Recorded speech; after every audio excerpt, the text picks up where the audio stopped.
Quem não vem para a escola perde o ensino da palavra de Deus. Porque esse ensino aqui não vai mais ter, né? Já foi. Passou. É como o sono que a gente perdeu ontem essa noite. O sono que nós perdemos essa noite, nós podemos dormir o resto da nossa vida todinha. Não recupera mais que já passou. Nunca mais.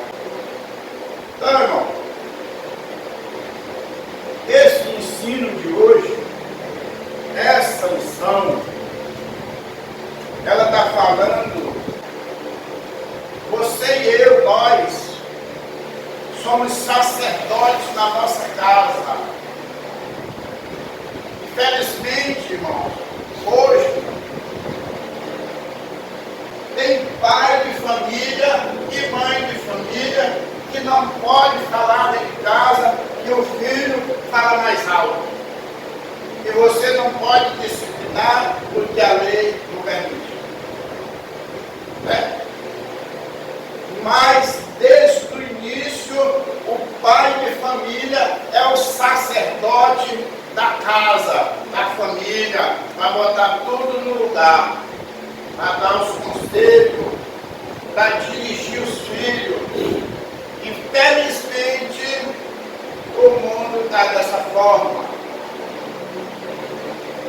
E a gente hoje não pode mais bater no filho. Hoje ninguém pode mais disciplinar um filho.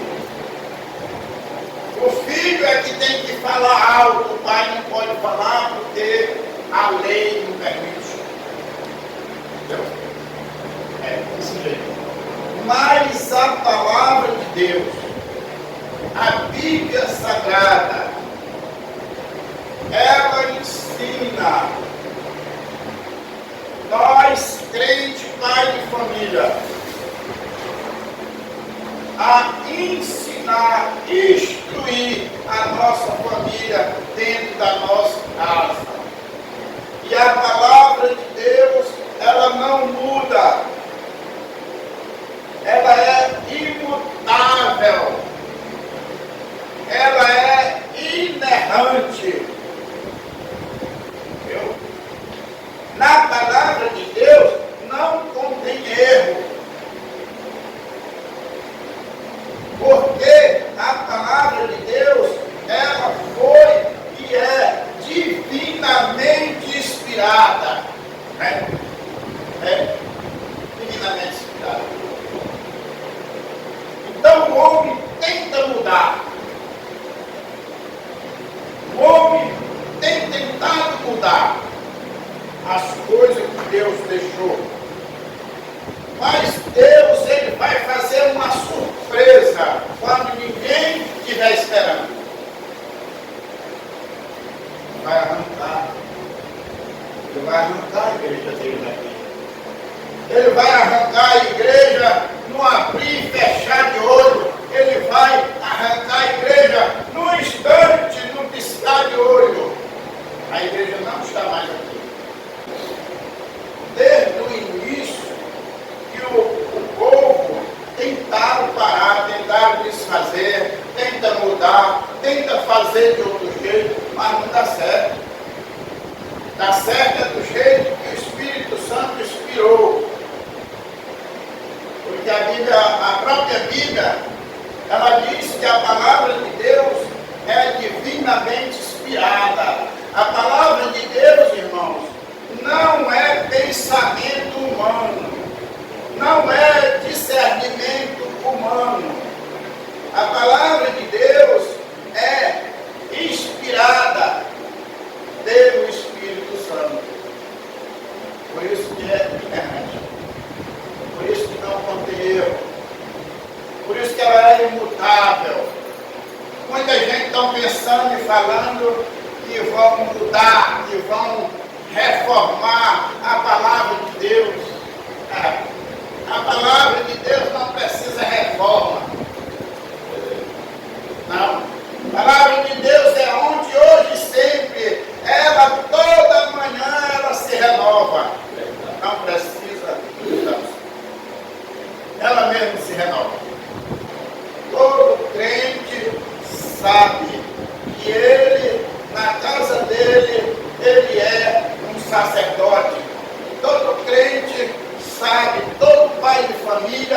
sabe que na casa dele, ele é o cabeça, né? O cabeça da igreja é Cristo, mas o cabeça da casa é o homem, o pai de família. Ele é o sacerdote, ele é o homem que orienta, ele é o pai, ele é quem comanda, ele é quem orienta, ele é quem decide as decisões mais sérias. Nós somos o sacerdote, nós somos o chefe da família, nós somos o cabeça, irmão. Somos nós que resolvemos os problemas cotidianos. Então, a responsabilidade aqui está no sacerdote, no pai, no dono da casa, no chefe da família. Quando ele fala Santo dos Santos, ele está falando do tabernáculo. Santo dos Santos, ele está falando do templo de Jesus. Quem é o Santo dos Santos? Quem entrava lá era o sumo sacerdote. Somente o sumo sacerdote entrava no Santo dos Santos, uma vez no ano, para oferecer sacrifício.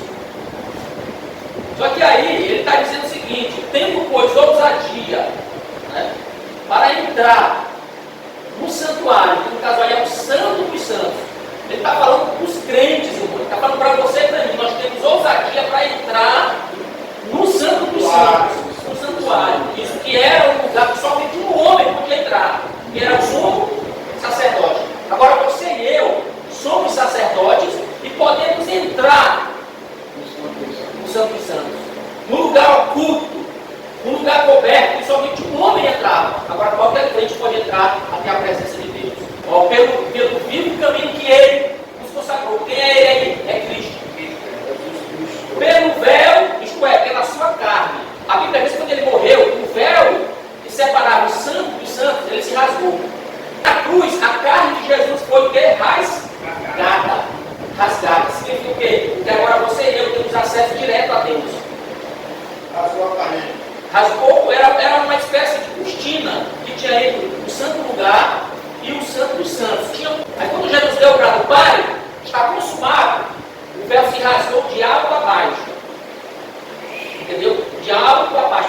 Por que de alto a baixo e não de baixo para cima? Porque foi Deus quem rasgou. Entendeu? Deus veio lá em cima e rasgou. Assim aconteceu hoje, na atualidade, hoje, na extensão da igreja, qualquer um de nós podemos chegar diante de Deus, porque Cristo rasgou o véu do templo, para qualquer um que está lá no templo que existe hoje, é claro, mas na época, qualquer um podia entrar, porque ele rasgou, Deus rasgou o véu que separava. E isso, espiritualmente falando, tá? Quer dizer que eu e você podemos entrar diante de Deus.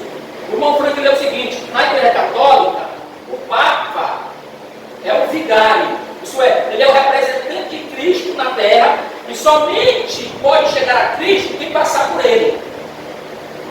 Peraí, então ele rasgou Hebreus 10, 19 e 20, que diz que Cristo rasgou o véu, nós podemos ter acesso diretamente para Deus. Então eu não preciso do padre para eu chegar diante de Deus. Eu sou um sacerdote que Jesus rasgou o véu e me deu acesso a Deus. A igreja católica diz: na terra você tem que ter o Papa ou o padre para chegar até Cristo. Quando chegar no céu, a tua petição ainda tem outro comando lá, que são os santos. Os santos intercedem. E depois vai para Maria: rogai por nós, como é a reza lá, rogai por nós, pecadores, agora e na hora da nossa morte. Quem que roga para eles? Quem que roga? Maria. Eu não preciso de Maria para rogar por mim. Eu não preciso me confessar diante do padre. Chegar lá, ele tem que confessar, o católico tem que confessar. O padre está lá naquela confessionária, ele chega lá e aí confessa todinho. Aí o padre está com meu filho, eu vou interceder por ti diante de Deus. Eu vou interceder por ti diante de Deus, para que Deus perdoe os teus pecados. Fica aí para te rezar aqui. Só que você é um sacerdote. A reforma do século XVI, os padres diziam assim: ó, você tem que pagar para você ter um acesso no céu, um terrenozinho. Venda de indulgência. Aí, irmão, no purgatório, aí diz o seguinte: a alma, na lei diz assim, a alma do teu filho perdido, a alma Mas na hora que a moedinha cair no cofre e Deus ouvir, Deus tira aquela alma cebosa do purgatório e coloca no céu. Isso aí é do século XVI. Aí Martinho Lutero disse: epa, isso aí não está de acordo com a Bíblia, isso aí não está de acordo com a Escritura. Aí ele vai usar um slogan: só a Escritura, só a Bíblia é que vale. O que não está na Bíblia, está. Que história é essa do purgatório? Porque na Bíblia. Que história é essa que tem que comprar um pedacinho no céu? Está na Bíblia. Que história é essa que um pedacinho, eles vendiam até roupa, diziam que era a roupa do apóstolo dele. Pegaram um pedaço de pau e disseram que é a cruz de Cristo, um pedaço da cruz de Cristo. Eles inventaram, irmão, essa ideia de que somente os padres, o Papa pode conduzir a Deus. E Cristo, ele abriu, e tem coisa, ousadia, para entrar no Santo dos Santos. Pelo novo e vivo caminho. Que Cristo Jesus nos consagrou através do véu, isto é, através da sua carne. Vocês sabiam que Cristo, ele restaurou quando ele morre na cruz, ele restaurou o sacerdócio para cada um de nós. Ele restaurou o que foi desde o princípio. Eu pergunto para vocês: Adão falava com Deus, sim ou não? Falava. Ele precisava de alguém para interceder por ele? Não. Era ele que era com Deus. Quando você chega em Gênesis capítulo 4, você tem o Caim e o Abel que foram oferecer para Deus oferta. Eles mesmos eram os sacerdotes. Está lá em Gênesis capítulo 4. Eles mesmos. Eles não precisavam de Adão para ir até Deus. Eles mesmos foram oferecer o sacrifício. Quando você chega, por exemplo, em Gênesis, aí vai, observa que eles vão perdendo essa essência aí do sacerdócio. Quando chega em Gênesis capítulo 12, o sacerdote vai ser o chefe da família. Vai ser, por exemplo, ele usa lá, vai ser o Abraão. O Abraão é que vai oferecer sacrifício pelos filhos. Jó também vai oferecer sacrifício pelos filhos. Aí quando você chega em Êxodo, até o sacerdote, o pai lá da família lá, ele vai perder para a tribo de Levi. Porque somente um levita poderia ser o que? Sacerdote. Somente um levita poderia ser sacerdote. Então eles tinham um homem que cuidava deles tudinho, da nação de Israel, que era o sumo sacerdote. Aí Jesus vem, morre, rasga o véu, rasga a sua carne e diz: agora qualquer um de vocês é um sacerdote. Qualquer um de vocês pode chegar no de Deus. Não precisa mais de uma tribo, não precisa mais de um sumo sacerdote, não precisa mais de Arão. Agora vocês são sacerdotes. Cada um. Você é sacerdote para ir de Deus, você é sacerdote para interceder. Porque uma das funções do sacerdote era a intercessão. Uma das funções do sacerdote era a intercessão. Ele intercedia o povo para Deus. Quando chegava uma vez quando ele entrava no Santo Santo levando sangue do cordeiro. Aí ele dizia: Deus, o povo pecou durante todo esse ano, mas está aqui o sangue, eu intercedo por eles. Esse justo cordeiro morreu por causa dele. Aí ele derramava no propiciatório. Aí aquele cheiro subia como um cheiro suave nas narinas de Deus. E aí Deus perdoava o pecado do povo. Por causa do sacerdote que intercedia pelo povo. Hoje, aí ele queimava um incenso. E aquele incenso ia como um aroma suave de Deus. Entendeu? Só que hoje nós somos os sacerdotes. E nós devemos interceder, irmão. Nossa família, pelo povo, pelas autoridades, pelo governo, nós interceder. É uma obra de Deus nós oramos. E a nossa oração é incenso. Vocês sabiam disso? Que a nossa oração é incenso? É cheiro suave. Vamos ler Apocalipse capítulo 5. Estava um aroma suave, era um incenso que cheirava a tenda e subia na nariz do Deus cheirava com um cheiro suave. E hoje, irmão Marcos, cadê esse incenso? A oração é cheirosa. Ô Marcos, aí eu preciso pegar um bode e sacrificar o bode. Porque o sacerdote, além de interceder do incenso, ele também matava. E aí, irmão Marcos? Aí você vai para Romanos capítulo 12. Vou te mostrar quem é o bode. Romanos 12. Fomos, pois, irmãos, pela compaixão de Deus, que apresenteis o cordeiro, o cabrito? Não. Que apresenteis o que? O vosso corpo, irmão. Vosso corpo. Pronto. Tá bom? Tá entendendo? O cabrito, segundo o Antigo Testamento, não existe mais. Ele mudou. É você. O teu corpo, a tua vida. O seu sacrifício. Detalhe, o sacerdote, ele para ele pegar um cabrito e oferecer lá para o dia de Deus, ele pegava um cabritozinho, o melhorzinho da manada, amarrava ele, deixava ele lá 3 dias. Porque durante os 3 dias, para avaliar ele, pode ser que apareça uma mancha, pode ser que apareça uma ferida, pode ser que apareça um piolho, pode ser que apareça uma praga. 3 dias ele fica analisando. Aí pegava ele, levava para o altar e matava. Aí eu pergunto, como é que está a tua vida hoje? Será que a tua vida não tem uma manchazinha? Aí Deus não está nem recebendo esse teu sacrifício. Será que a tua vida não tem uma pernazinha manca, um negócio escondido? É o códigozinho que está com defeito. É o códigozinho que está com defeito. Não serve para saber. Não serve nada. Deus não recebe. Tu pode até levar para o altar esse códigozinho, mas Deus recebe. Tu pode até te culto e levantar a mão e adorar, mas o códigozinho está com defeito. Deus não aceita. Deus não aceita. Deus não aceita. Tem que estar perfeito. Tem que estar perfeito. Aí leva para o teu lado aqui, chama para você essa responsabilidade. Será se a minha vida aqui, que é o cordeiro de ouro, se essa sacrifício está perfeita diante de Deus? Eu sou o sacrifício. Eu sou o sacrifício. Será se eu estou perfeito diante de Deus? Aí você vai analisar agora por que é que o autor começa falando sobre sacerdote. E cada um de nós somos o quê? Um sacerdote. Cada um de nós aqui.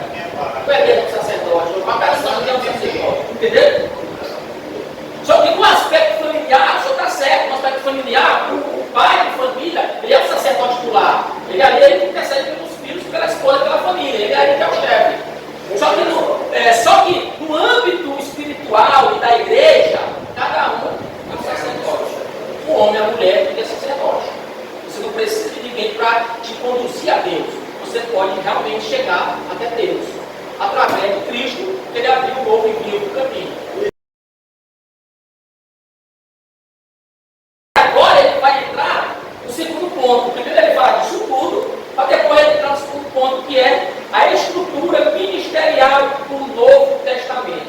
Aí alguém pode dizer, irmão Marcos, então já que eu sou sacerdote, já que eu posso chegar diante de Deus, eu não preciso de apóstolo, eu não preciso de profetas, eu não preciso de evangelistas, eu não preciso de pastores e eu não preciso de médicos. Então, irmão Marcos, eu não preciso desses homens, eu sou sacerdote, eu posso viver a minha vida sem eles. Aí está aqui na Bíblia, irmão. Agora nós vamos para o segundo ponto. Ele mesmo, quem é esse ele mesmo? Jesus. É Jesus, irmão.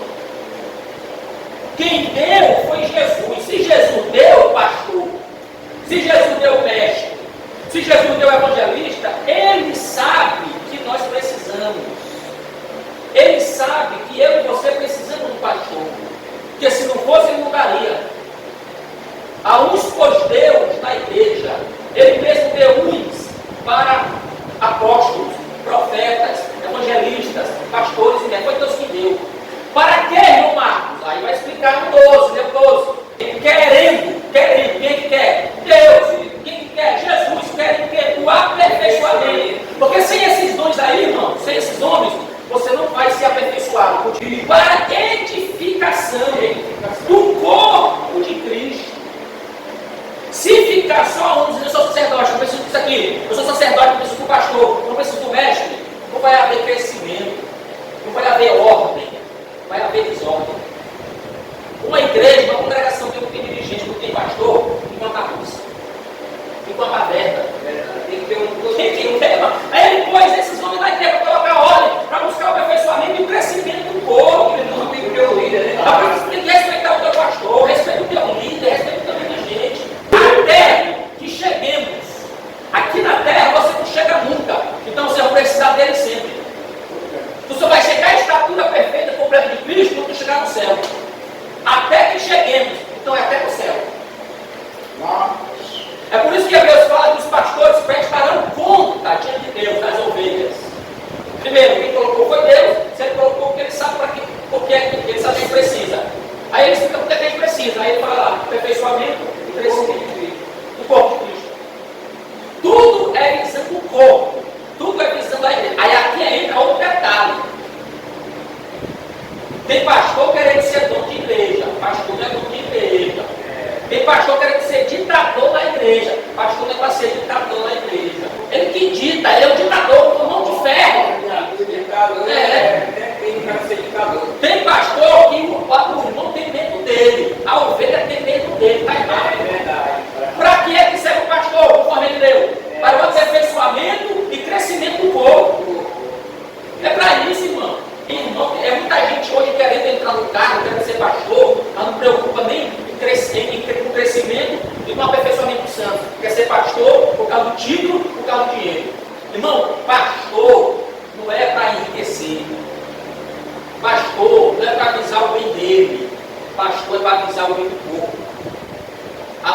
Deus na igreja.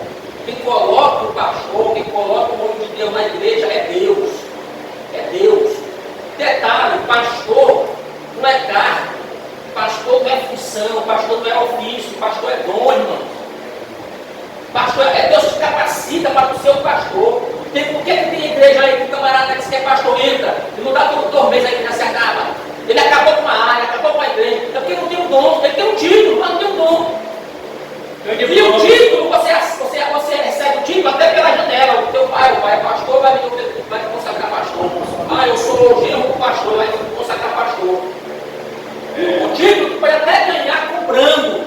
O título tu pode até ganhar pela internet. Pode ganhar até a distância. Aí eu fiz aqui um curso de pastor. Mas o dom, quem dá é Deus. E no seminário não te dá o dom. E a faculdade não te dá o dom, a gente dá é Deus. Aí, irmãos, é o seguinte: esses homens que Deus colocou ali, Efésios 4,12, vamos lá, apóstolo, profetas, evangelistas, pastores e mestres. São 5. Você tem aí esses 5 dons ministeriais. Dons ministeriais são dons dados à igreja. Homens, Deus coloca esses dons nos homens e coloca esses homens na igreja, para cuidar da igreja, visando o crescimento e o aperfeiçoamento dos santos. Essa é a ideia. Hoje, para ser um missionário, para ser um evangelista, para ser um mestre, eu tenho que visar o crescimento do meu irmão. Eu jamais vou ser um pastor para te colocar lá para baixo. Eu jamais vou ser um pastor para te fazer vergonha no culto. Isso aí não é o que Paulo está dizendo. Onde é que está o crescimento disso aí, irmão? Te humilhar. Onde é que está o aperfeiçoamento? Eu te expor dentro da igreja. Te levar ao ridículo dentro da igreja. Te colocar numa situação de vexame na igreja. O pastor está ali, mas é para levar o crescimento e o aperfeiçoamento. É claro que aqui ele não fala, mas além dos dons ministeriais, que são esses 5 aí, você tem os dons espirituais.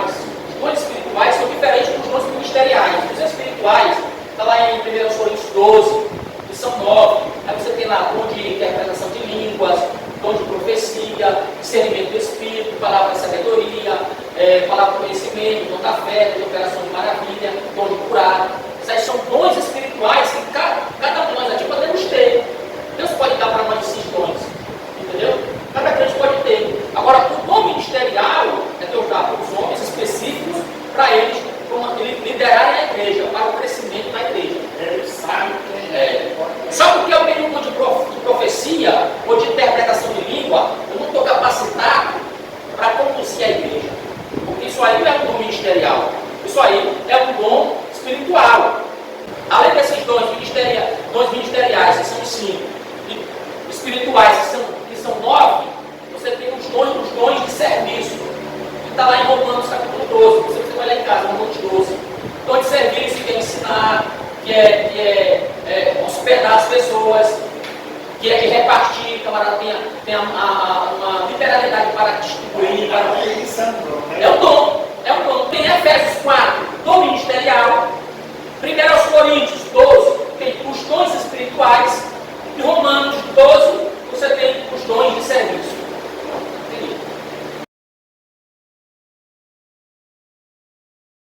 Qualificações para o ministério. Ô Marcos, é qualquer um que pode ser qualificado para o ministério? Não. A Bíblia, o Novo Testamento está repleto de qualificações. Tem 2 tipos de qualificações. Primeiro, qualificação de natureza moral, e qualificação de natureza social. Como é que está a moral do camarada? Moral social. Como é que ele é socialmente? Como é que é a vida dele mesmo e como é que é ele diante das pessoas? Não apegado ao dinheiro. O camarada que corre dinheiro, se ele entrar no ministério, ele vai fazer negociata com a igreja séria. É o seguinte, ó, aqui ele fala o seguinte, não apegado ao dinheiro. Todos nós aqui precisamos do dinheiro, sim ou não? Sim. Dinheiro não é pecado, porque dinheiro não é pecado. O ser rico não é pecado. Onde é que está o pecado? É o teu amor ao dinheiro. Secado, doido. Ele não para quieto, ele não vai nem para a igreja, só tem que ganhar dinheiro. Então, se o camarada ele for apegado com dinheiro, se apóstolo, eu sinto empresa, mas Ah, se eu fosse pastor, eu tinha mais uma renda extra. Olha como ele é avarento. Entendeu? Ele está pensando no dinheiro. Ele é avarento. Esse tipo de pessoa não pode entrar no ministério. Na moral, eu falei aí, não apegada ao dinheiro, irrepreensível. Não tem nenhuma acusação válida. Isso aí é um aspecto moral, natureza moral. Qualificação de natureza social. Aí fala aqui, o aspirante ao ministério não pode ser soberbo. Isto é, arrogante e orgulhoso. O teu camarada que é orgulhoso, é soberbo, só quer ser, não coloca ele no ministério. Não coloca. Tem pessoas, irmão, que é simples contigo, mas quando virar pastor, o camarada nem fala mais contigo. Se torna orgulhoso, soberbo. Aí que agora eu estou no outro patamar. Ele não sabe que ele foi colocado para ajudar o povo. Ele não foi colocado em lugar de destaque nenhum. Ele foi colocado para ajudar o povo. Mas nós se tornamos orgulhoso, soberbo. Esse é o primeiro ponto. O obreiro não pode ser soberbo ou orgulhoso. Tem humildade. Tem que ser humilde. Tem que ser humilde. A humildade em primeiro lugar. E o segundo critério, que diz respeito à qualificação de natureza social, é de que esse obreiro, ele não pode ser truculento, violento, aquele que possui um temperamento mais colérico, uma pessoa que não pensa duas vezes antes de agir, de forma até descontrolada contra outro, desqualificando para ser ministro do Senhor. Camarada que é colérico, camarada que não guarda o almoço para a janta, camarada que ele pega a estribeira com qualquer coisa, não coloca no ministério. A primeira coisa que vai ter no culto dele é o facão, puxado pelo irmão e a pistola do outro. Porque ele não fica calado para ninguém, ele é colérico, aí não dá. Esse camarada ele não pode ser truculento, violento, iracundo, porque ele não pode ser soberbo ou orgulhoso. Entendeu? Então, essas são formas da pessoa avaliar o obreiro. Paulo foi que orientou isso. Além disso aqui, Paulo orientou para as coisas. Paulo disse assim, procura obreiros, mas que sejam maridos de uma só mulher. Tem muita coisa. Ele tinha que ser marido de uma só mulher. O camarada que é mulherengo não pode ser obreiro. Não dá para o vinho, não pode beber vinho, não pode se embriagar. Paulo fala isso. Então, são vários critérios que a igreja tem que analisar antes de colocar o ministro, antes de colocar o obreiro, antes de consagrar o pastor. Há uma avaliação do pastor. E há uma avaliação da igreja também.